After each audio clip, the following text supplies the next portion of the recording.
Today, I'm going to show you how to turn overgrown locks into a clean low cut with a meat taper.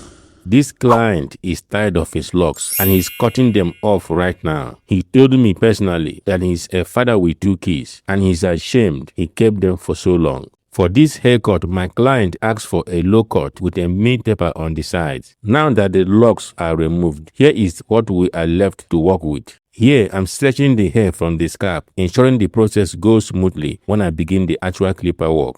First, with a 1.5 guard, I'm basically debulking the entire area, though I will come back in a moment with a 1 guard. Here, with a 1 guard, I'm going against the grain. I'm cutting everything down to the desired length.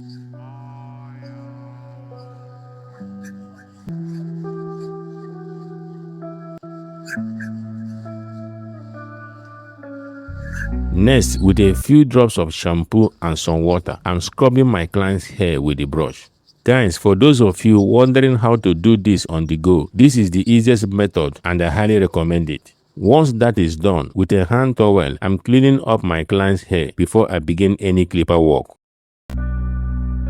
Here, I grab my 2020C from debulk and I'm carefully punching in my first bud line.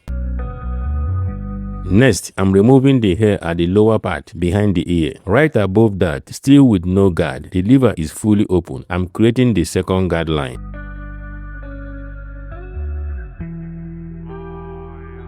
Now I go halfway, starting below the line, I flick up to the guard line. Now, to refine the blend, the lever is fully closed and I'm hitting right at the line, ensuring the transition goes smoothly. Next, I snap on the 1 guard with the lever fully closed. At this point, I take off the guard. As you can see, I'm connecting both lines in the middle, ensuring a smooth transition.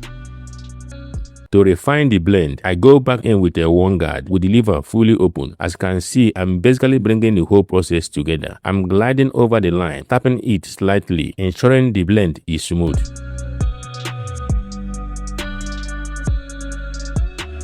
Now for some detail work, I take off the guard. I'm using 2 to 3 teeth at a time, not the full blade. Here, as you can see, I'm ramming down from the top to ensure the transition is smooth. And remember, detailing is the most important part of a haircut. As you can see, the taper is looking nice.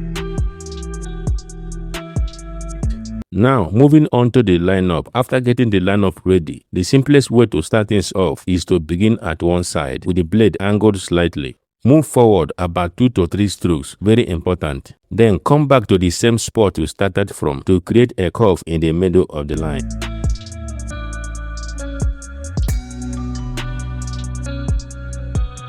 To frame the entire lineup, set the vertical bar exactly where the eyebrow begin to curve naturally for a pop-up effect. To finish things off, I'm adding a little enhancement on the vertical line to make it pop.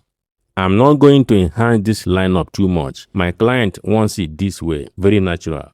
So what do you guys think about this haircut overall? If you are not subscribed, please hit that subscribe button, like, comment, and share with your friends. I will see you in the next video. Bye.